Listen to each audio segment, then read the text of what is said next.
সাথী আর অনিক দুজনেই একই স্কুলে পড়ত। ক্লাস 9 থেকেই ধীরে ধীরে একটা বন্ধুত্ব গড়ে ওঠে। সাথী মেধাবী, শান্ত স্বভাবের। অনিক একটু দুষ্টু, কিন্তু খুব সৎ। প্রথম দিকে শুধু টিফিন ভাগ করে খাওয়া, একে অপরের হোমওয়ার্কে সাহায্য, পরীক্ষার আগে একসাথে পড়া, সবই ছিল বন্ধুত্বের মাঝে। একদিন স্কুল শেষে অনিক বলল, তুই ছাড়া আর কারো সঙ্গে এত খোলাখুলি বলতে পারি না।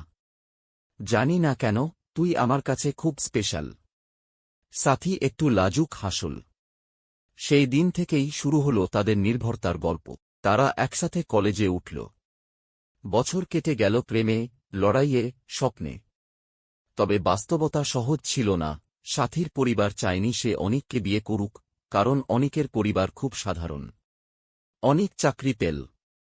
ধীরে ধীরে প্রমাণ করল সে দায়িত্ব নিতে জানে। শেষমেশ বহু বোঝাবুঝি আর লড়াইয়ের পর একদিন পিঁড়িতে বসল সেই দুজন। আজও অনিক বলে, তুই আমার জীবনের প্রথম বন্ধুও, শেষ ভালোবাসাও।